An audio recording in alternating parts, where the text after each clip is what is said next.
Président, Messieurs les ministres et accompagnants, honorables députés.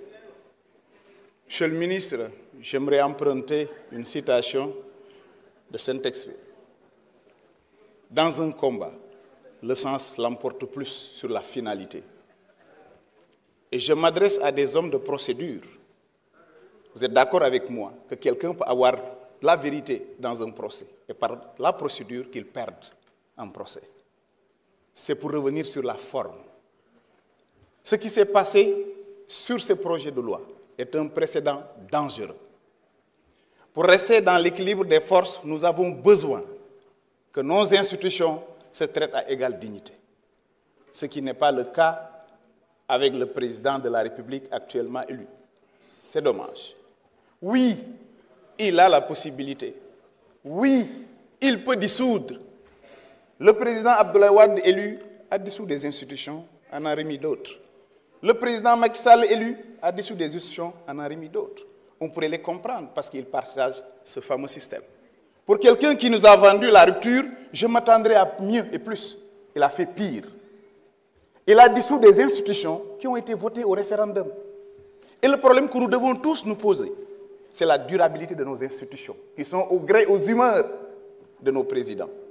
Si nous voulons aller de l'avant, nous devrons réfléchir pour mettre sur pied des structures qui vont durer et qui vont dépasser nos présidents. Et pour ça, il nous faut entamer un dialogue sincère, véritable et élargi autour de tous les Sénégalais. Ce n'est pas une question de pan, ce n'est pas une question de parti, il s'agit du Sénégal. Malheureusement, ils vont rater le cloche encore une fois. Mais la vérité, c'est qu'ils n'ont jamais voulu que ce projet passe. Hélas, l'homme choisi ne reflète pas ce qu'ils veulent faire. Ils sont en train de bluffer pour perturber l'agenda de l'Assemblée. Ils sont en train de bluffer.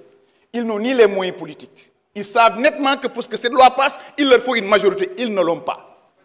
Mais ils sont en train de bluffer parce que les Sénégalais demandent la lumière sur l'ONAS. Les Sénégalais demandent la lumière sur Azer. Aujourd'hui, celui qui est leur mentor, oui, dans un passé récent, avait une popularité qui fascinait et qui façonnait même. Aujourd'hui, ils sont en chute libre parce qu'ils ont promis des choses qu'ils ne sont pas en train de faire. Les xew ba am mooy dañuy naxe li am ba am mooy dañu bëgg a jaxase ñii ak askan wi parce que dañoo diggee lu ñu mënul dañoo diggee lu ñu dul def.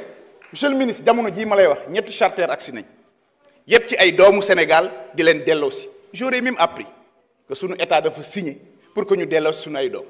dégg naa suba le 3 am na yeneen charter yu yebaat doomi Sénégal di leen andiwaat xale yi voté wuñu woon loolu. marchand ambulant yi jakartaman yi li ñu bëgg ñun li ñu xam fuñ ñu jëmee monsieur le ministre soo fi jëlee ACT lan nga fiy teg les enjeux du moment l'urgence du moment c'est la question des décisionnaires dans l'enseignement. Les urgences du moment c'est le problème des travers des collectivités territoriales. Les urgences du moment mooy agression yi ñu gis ci dëkk bi bés bu nekk jam nañ nit dee na rey nañ ko. C'est sur ça qu'on doit et lancer le dialogue. C'est pas de la faiblesse, c'est de la grandeur.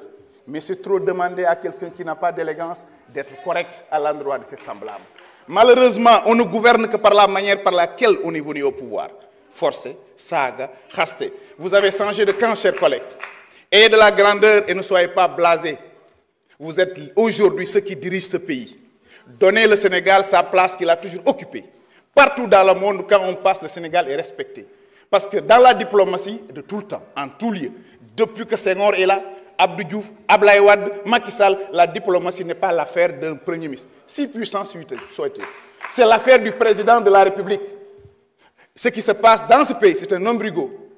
C'est un hiatus institutionnel. Nous avons un duo, alors qu'on a toujours élu un président.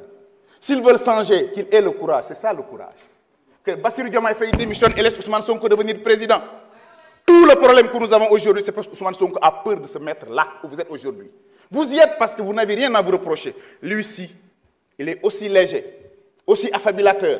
Il a tellement accusé des gens ici dans ce Sénégal-là que s'il passerait aujourd'hui, on montrerait à la face du monde qu'il n'est pas capable d'être un premier ministre. C'est le champion de l'affabilateur. C'est le champion du reniement. C'est le champion des insultes. Alors que le pays a besoin de vision et d'orientation. On ne vous demande pas plus.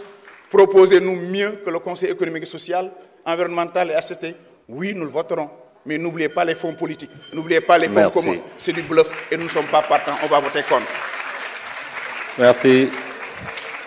Ami Yaya Diallo, vous avez la parole, suivi de Bakary Diédhiou.